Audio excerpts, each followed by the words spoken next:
तुझे देते किसी को न देखा, आपने सबकी झोली भरी,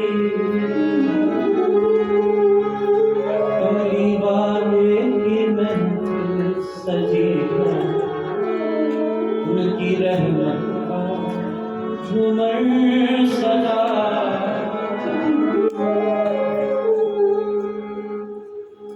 सो देते हुए नहीं देखा, लेकिन सबकी झोलियां भरने वाला वो एक है। वो कब देगा, कैसे देगा, क्यों देगा, परीक्षा करके ही देगा, ऐसे नहीं देगा। वो जीव के स्वभाव का आकलन करता है, जिसमें लोभ बैठा है, मोह बैठा है, क्या वो लेने योग्य है भी कि नहीं। और तुम्हारे परिवार में यदि एक भी ऐसा है जो कृष्ण आश्रित है, तो याद रखना उनके कारण तुम्हें भी मिल जाएगा। मेरी बात को याद रखना, कृष्ण आश्रित है, उसके युगल चरणों के आश्रित हो जाना, सौंप देना, अपने जीवन की डोर उसको सौंप दी। सुदामा को बड़ा दुख हुआ, अंतर ही अंतर मन में बड़ी क्षमा मांगने लगा, हे नाथ मुझे क्षमा कर दीजिए। आप मेरे से गरीबों को दिलवा रहे थे, इसका मतलब क्या था? बोलो ना भैया, दिलाने का मतलब क्या है? अभिवृद्धि करना। खून देते हो तो क्या होता है? बोलो ना भैया, खून का दान देते हो तो क्या होता है? खून बढ़ता है, शुद्ध होता है। देना देना ही सबसे अधिक महत्वपूर्ण है। मैं हमेशा कहता हूं, जो तुम बांटते हो वो प्रसाद बनता है, और जो बटोरते हो वो विषाद बनता है। बांटो मत, बटोरो मत, बांटो, ताकि विषाद नहीं प्रसाद बन जाए। महाराज, मुझे बहुत प्रसन्नता होती है जब मनुष्य के लिए कुछ करता है, पशुओं के लिए, प्रकृति के लिए कुछ करता है। और इस देश में नर, पशु, प्रकृति सबके लिए करने की आवश्यकता है। नर के लिए करिए, पशु के लिए करिए, प्रकृति के लिए करिए। ये प्रकृति कितनी दूषित हो रही है, कैसे कैसे मनुष्य इसमें निर्वाह कर पा रहा है। इस प्रकृति के लिए कुछ करिए, दीजिए इस प्रकृति को।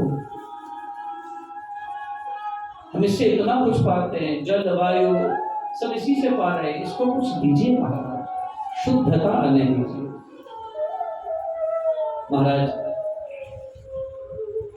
सुखदेव जी महाराज परीक्षित को श्रीमद् भागवत की कथा श्रवण कराते हुए उस अंतिम चरण में आए, जब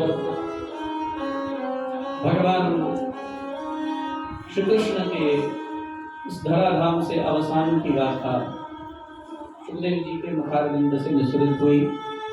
परीक्षित को सुखदेव जी महाराज श्रवण कराने लगे, विद्वंशी लक्ष्मी को पाकर उसका दुरुपयोग करने लगे। धन आना बहुत अच्छी बात है, धन आने से आपकी विनय, धन आने से आपके अंतर का मनोभाव कभी परिवर्तित नहीं होना चाहिए।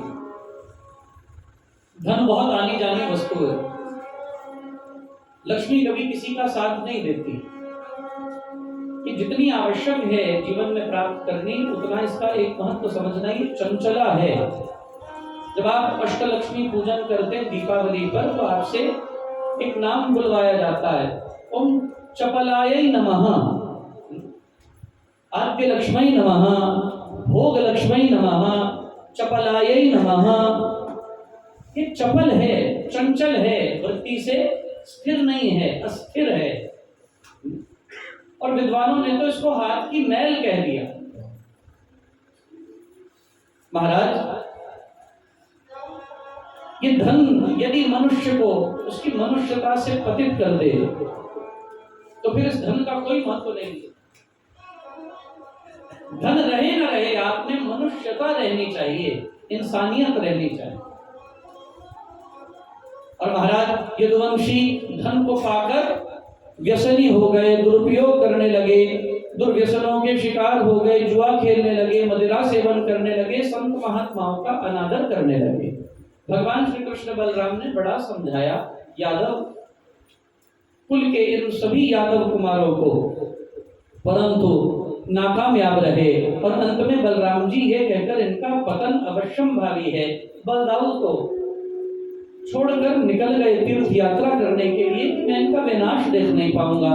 लेकिन श्री कृष्ण ने कहा मैं इनको छोड़कर नहीं जा सकता, क्योंकि मेरा अवतार तो तब ही होता है जब धर्म पर अधर्म की, जब पुण्य पर पाप की, अच्छाई पर बुराई की विजय होती हुई दिखाई देती है, होती नहीं। जब पाप छाने लग जाए, गीता में भगवान श्री कृष्ण स्पष्ट कहते हैं यदा यदा हि धर्मस्य ग्लानिर्भवति भारत अभ्युत्थानम् अधर्मस्य तदात्मानं सृजाम्यहं परित्राणाय साधूनां विनाशाय च दुष्कृतां धर्म संस्था अपनार्थाय संभवामि युगे युगे। हे भरतवंशी अर्जुन, जब धर्म की हानि और अधर्म की वृद्धि होती है तब मैं अपने साकार रूपों से लोगों के सम्मुख प्रकट होता हूँ, भक्तों की रक्षा करने के लिए, पाप कर्म करने वालों का विनाश करने के लिए, धर्म को फलीभांति संस्थापित करने के लिए युग युगांतरों में मैं अपने रूपों का परिवर्तन करके मैं सज्जन परित्राण करने के लिए, संरक्षण करने के लिए इस धराधाम पर अवतरित होता हूँ। भगवान ने कहा कोई बात नहीं दाऊ जी, आप जाइए, लेकिन हम नहीं जा सकते, हमें ये विनाश देखना ही होगा। और महाराज विनाशकाल विपरीत बुद्धि, यादव कुमारों को कुछ समझ में नहीं आया। बड़े बुजुर्गों की बात पर ध्यान दिया करें, उसमें कुछ अनुभव है, उसमें जीवन का कोई तथ्य समाहित है। जिसने आपसे ज्यादा उम्र भोगी है, जिसने आपसे ज्यादा संसार को देख लिया है, उसकी बातों के ऊपर महत्व देना ये बहुत आवश्यक है। और अनुकरण करता ये नई पीढ़ी इस महत्व को समझकर अनुकरण करे। माता पिता का सत्कार, बड़ों की बात का आदर ये जीवन में अतैव आवश्यक है। जो जो बड़ों का आदर करते हैं, सत्कार करते हैं, जो बड़ों की सीख पे चलते हैं, वो कम दुखी होंगे, कम परेशान होंगे। हो सकता है वो इस आधुनिकता में उन्हें उतना आधुनिक न माने, लेकिन संसार के कटु अनुभवों को समझने के लिए किसी बड़े की समझ की आवश्यकता है, उसके पथ प्रदर्शन की आवश्यकता है।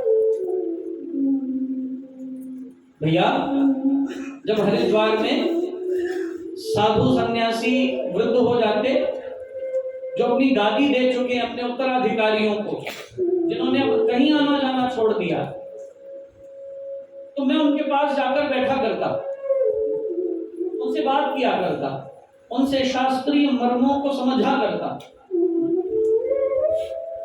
And I have gotten more than 400 plus audio cassettes of that time,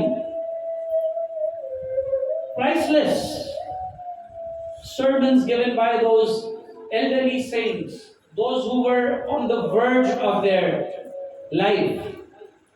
उस जिंदगी के अंतिम मुकाम पर उन्होंने जो मुझे ज्ञान की बातें कही, जो वृद्धों के पास बैठकर अनुभव आए, वो बड़े बेशकीमती हैं।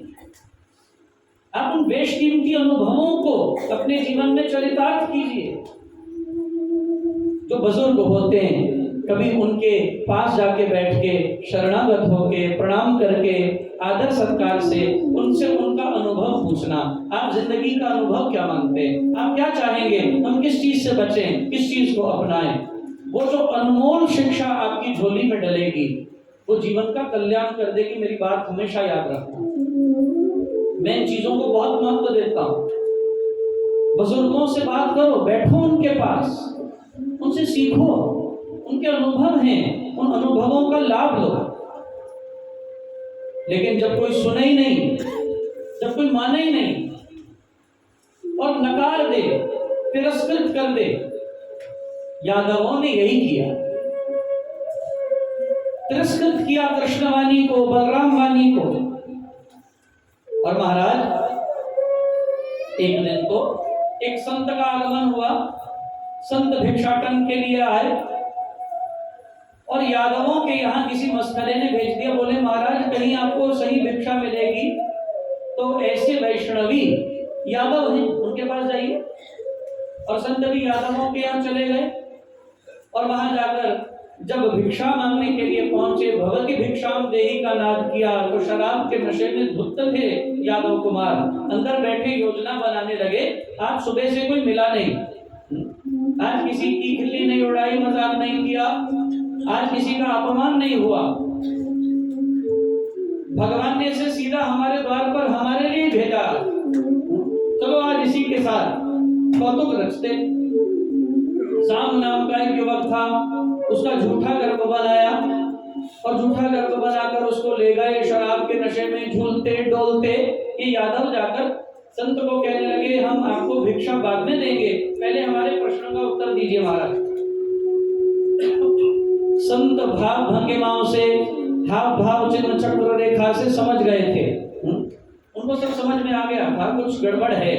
संत वहां से निकलने लगे तो एक युवक ने उनका हाथ पकड़कर उन्हें रोका, बोले महाराज हमारे पर कृपा किए बिना चले जाएंगे, आज तो आपको हमारे पे कृपा करनी ही होगी, बताइए महाराज आपको भिक्षा भी देंगे, आज आपको मदिरा पिलाएंगे भिक्षा में।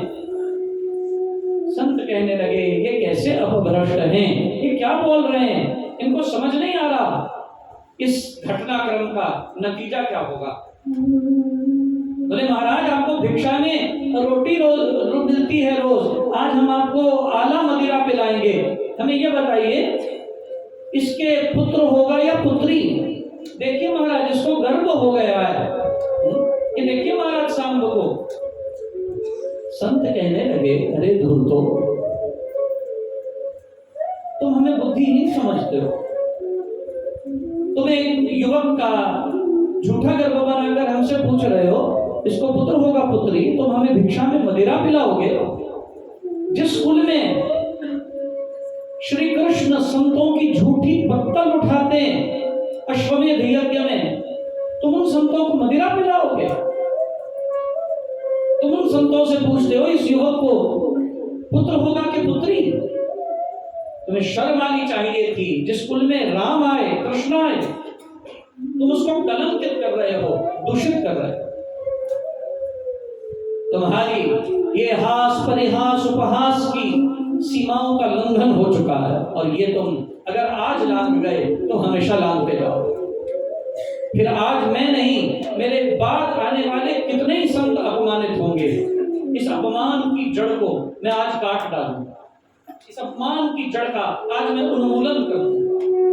ना तो इसके पुत्र होगा ना इसके पुत्री होगी, इससे मूसल उत्पन्न होगा, जो मूसल सारे यादव कुल के विनाश का हेतु बनेगा। संत ने शाप दिया, कुपित होकर क्रोधित होकर संत वहां से निकले। यादव कुमार भयभीत हो गए, क्षमा मांगने लगे, लेकिन संतों ने एक न सुनी। महाराज भयभीत होकर यादव कुमार सोचने लगे अब क्या होगा, और यदि शाप फलित हो गया तो हम क्या बताएंगे, श्री कृष्ण को क्या उत्तर देंगे। महाराज सांब को छुपाने लगे। सांब को गर्भ हो गया और गर्भ से मूसल हुआ। मूसल को देखकर और डर गए, मूसल के रजकन बनाकर समुद्र के किनारे फेंक दिए। एक टुकड़ा बचा था वो भी वही समुद्र में डाल दिया और उन रजकनों से घास की उत्पत्ति हुई। वो घास सरकंडे, बड़े बड़े सरकंडे उत्पन्न हुए और महाराज यादव कुल का विनाश उन्हीं सरकंडों से युद्ध करते करते हुआ। और महाराज एक टुकड़ा बच गया था, जो समुद्र में फेंक दिया गया था। वो एक मछली ने निगला, मछुआरे ने मछली पकड़ी, बाजार में बेची, एक बहेलिये ने खरीदी। कर्म की गति कैसी न्यारी है, ये वही आनी थी। And let me be very honest, there is nothing known as a coincidence in this life. Everything happens for a reason. If you think there are coincidences that happen, that you are at fault. You have a faultful thinking. There is no coincidence. यहाँ कोई coincidence नहीं होता।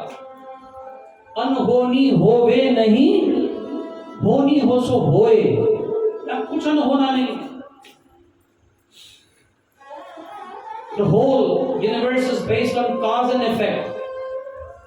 The philosophy of karma is based on cause and effect. There is nothing beyond this. Don't fall astray to coincidences. Either it is sheer grace or it is karma that is going to fructify at the end. इसलिए ध्यान देना, यहां पर कोई संयोग नहीं बन रहे हैं। लोग कहते हैं कि संयोग बन गया, कोई संयोग नहीं बन रहा। ये सब कुछ कर्म चक्र के अधीन है। तुम उस कर्म को समझ पाओ न समझ पाओ, सब कुछ कर्म के उस कर्म चक्र के अधीन चल रहा है। महाराज जी, और संयोग समझकर परिस्थिति के प्रभाव को अधिक भी मत समझना। परिस्थिति अपना परिणाम देगी। न भुक्तम क्षीयते कर्म जन्म कोटि शतैरपि अवश्यमेव भोक्तव्यम कृतः कर्म शुभाशुभम। ये तो अपना फल देगी ही। तुम इसे संयोग मानो, तुम इसे कुछ भी मानो, ये तुम्हारी भूल है। ये परिस्थिति कर्म चक्र के अधीन कर्म फल देके ही जाती, और वो हर व्यक्ति को भोगना पड़ेगा। वो राम हो, कृष्ण हो, तो सीता जी हो, क्रौंच पक्षियों के जोड़े को सताया, सीता जी को कर्म का फल मिला कि नहीं मिला? बोलो ना भैया।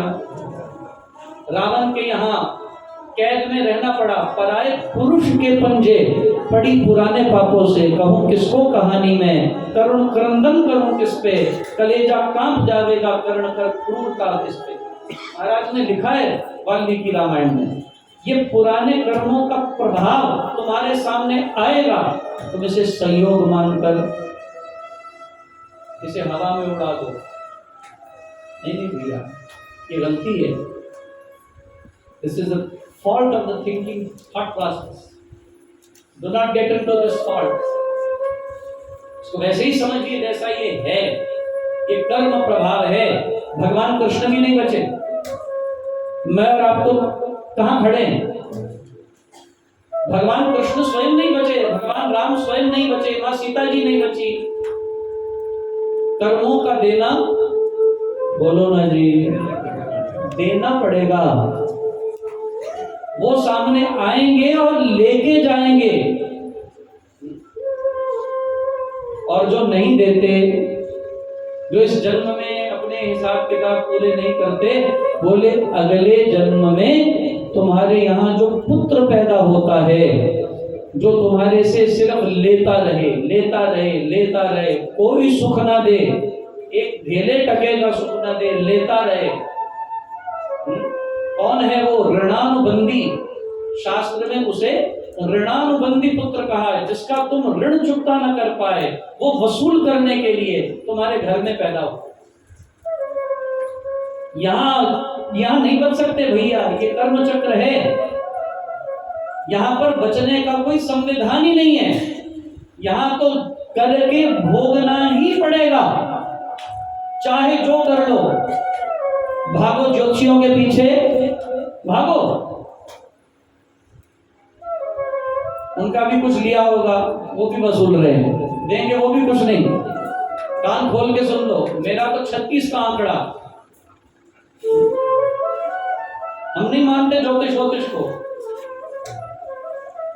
और किसी ज्योतिषी ने कभी अपना ज्योतिष खुलवाना हो तो नलिनानंद दावा करता है व्यासपीठ से, तेरे 7 जन्म न खोल दें तो मेरा नाम स्वामी नलिनानंद गिरी ने। इतना बल दिया विधाता ने, इतना सिद्धि का फल दिया है विधाता ने। हम किसी को बताते नहीं है, लेकिन बताने की बात आए तो 7 जन्म तक का फल ना निकाल के सामने रख दें तो 2, 4, 5 महीने की बताएगा, साल 10 साल की बता देगा। मैं 7 जन्म का दावा कर रहा हूं व्यासपीठ से, अपनी साधना पे इतना बल है। पर्ची लिखने वालों की भी पर्ची बना सकते हैं, कितना बल है। छोटी छोटी सिद्धियां हैं, ये तो पैरों में लौटती हैं।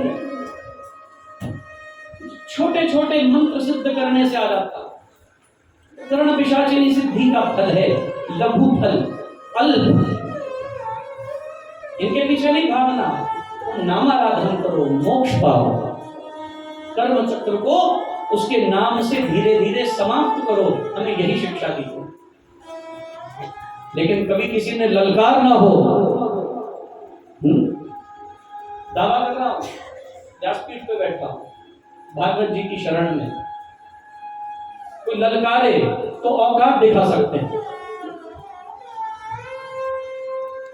दूसरे को तो हाथी जोड़ते हुए, सिर्फ ललकारने वालों को। कितने पानी में हैं वो फिर आमना सामना हो जाए, फिर चुनौती खुली, फिर चुनौती से पीछे हटने वाले नहीं। भैया कर्म फल भोगना है कि नहीं? सबको भोगना। भगवान कृष्ण बचे, यदि यादव कुल को शाप मिला तो कृष्ण कौन है? बोलो ना भैया, यादव हैं। तो भगवान को नहीं लगा, भगवान को भी लगा। महाराज तो कर्म चक्र कैसे घूमा? मूसल पैदा हुआ, उसे टुकड़े को समुद्र में फेंका, मछली ने निगल लिया, मछली मछुआरे ने पकड़ी, मछुआरे ने जाके बाजार में बेची, बहेलिये ने खरीदी। और ये बहेलिया कौन है? पूर्व जन्म का बाली, त्रेता का, जिसको राघवेंद्र सरकार ने छिपके मारा है। हिसाब किताब बराबर करने,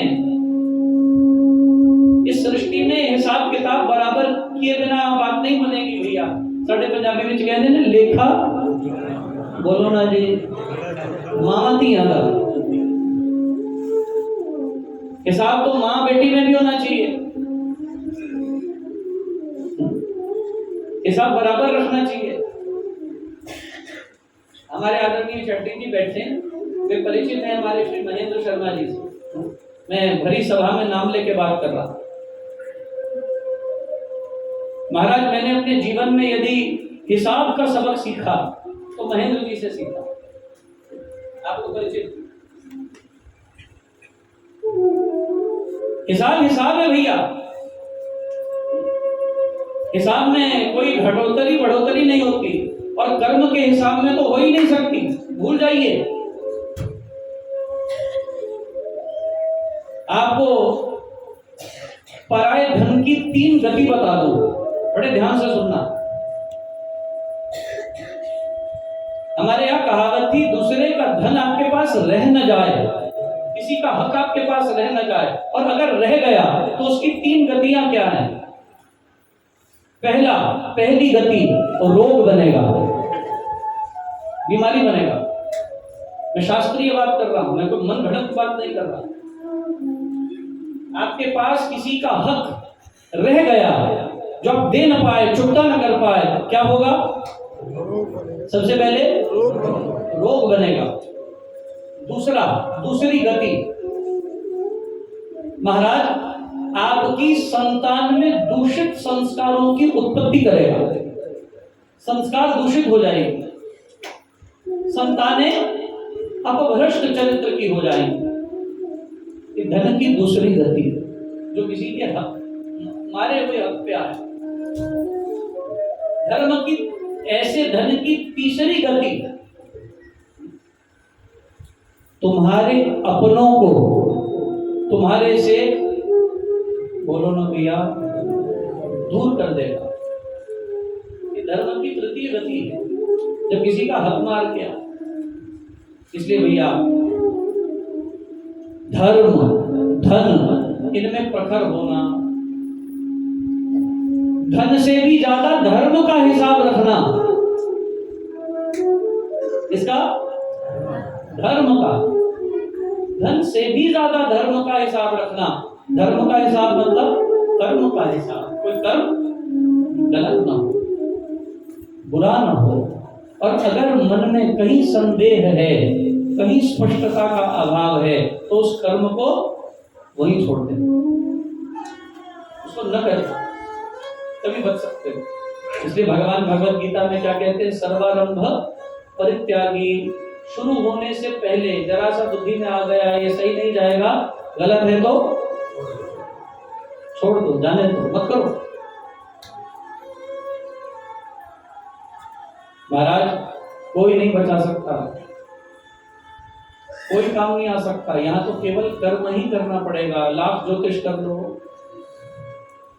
लाख कर लीजिए, दावा कर रहा हूं। मैंने रोते हुए देखे लोग, बिलखते हुए,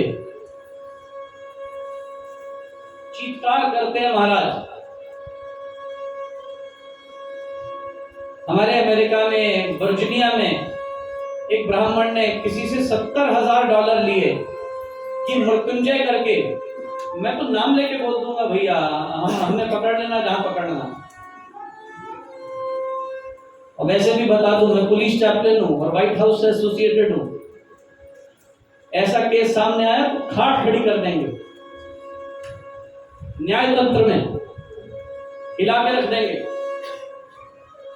$70,000 लिए, अस्पताल में व्यक्ति कैंसर की 3rd स्टेज से लड़ रहा, बोले हम इसको मृत्युंजय से बचा देंगे, और 4 घंटे बाद व्यक्ति मर गया। और $70,000 कौन से लिफ्टी में थे, खाते में थे।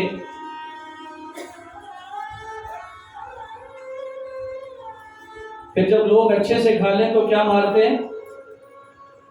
बोलो ना भैया, जम्हाई आई है कभी? डकार आया है कभी?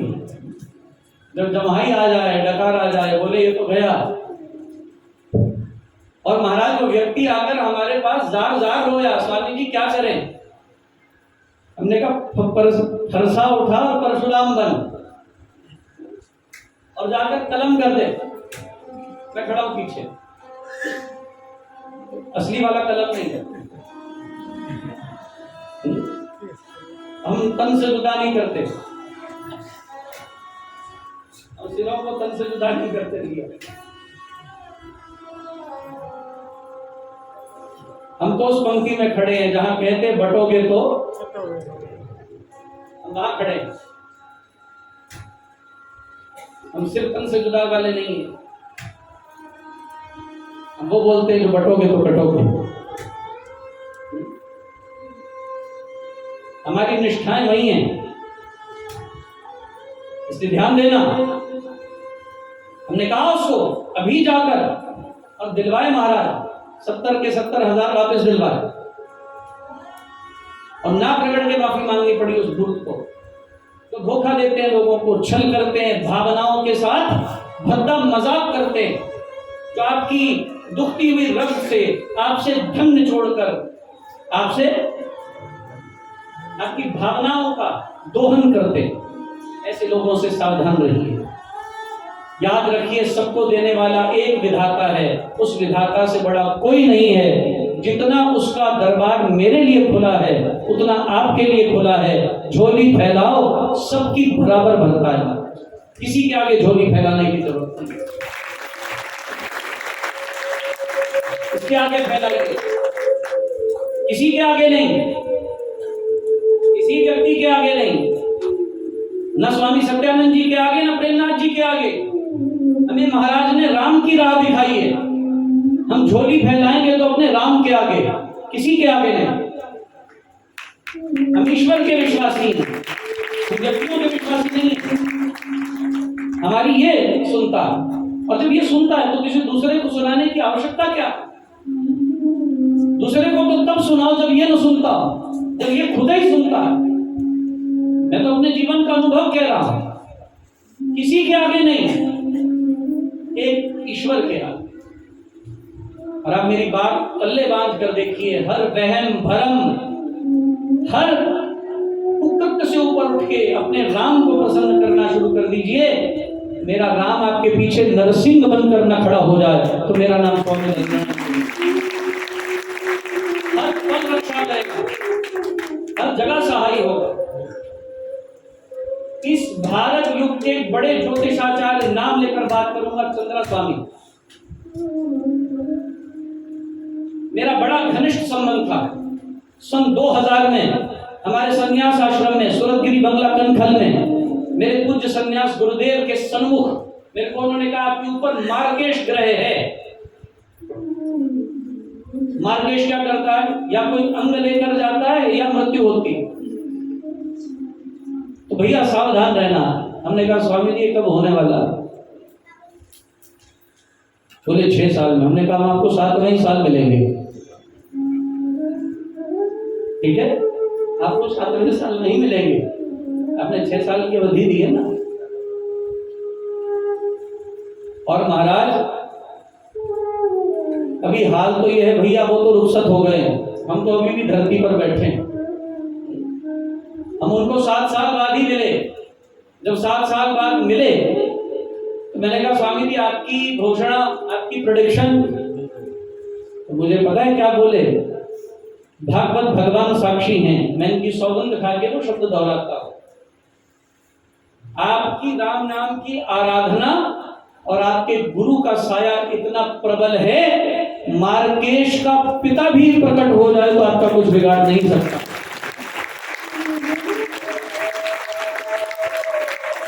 अच्छा भैया, अगर हम वहम भरम में डल जाते, बोलो ना जी,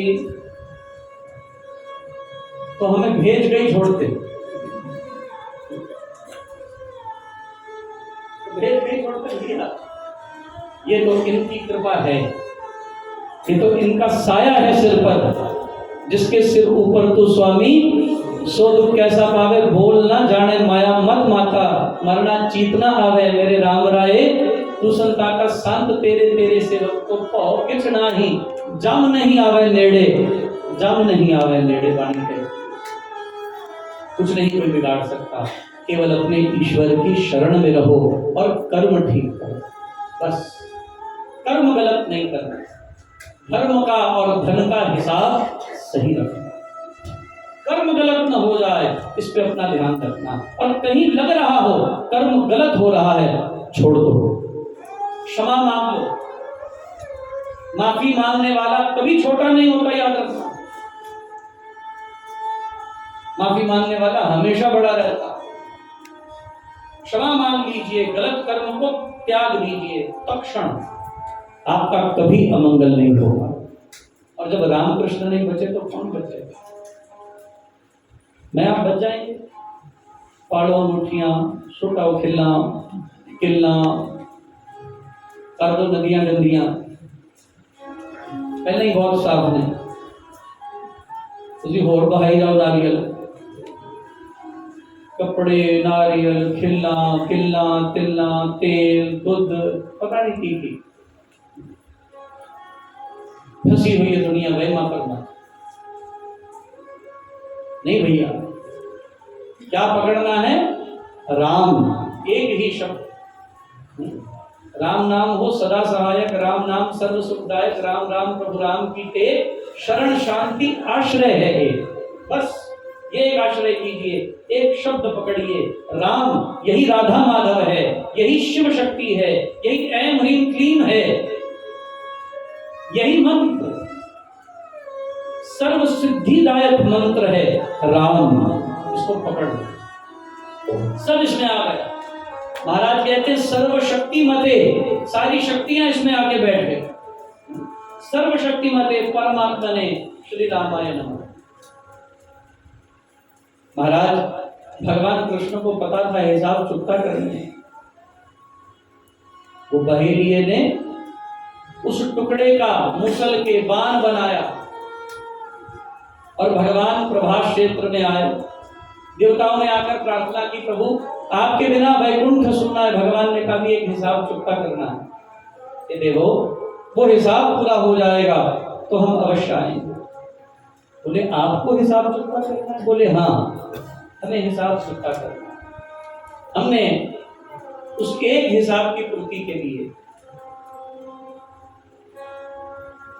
ये शरीर अभी रखा। हिसाब क्या था? बाली को त्रेता ने छिपकर मारा था, उसी बाली के हाथ मृत्यु स्वीकार करनी थी।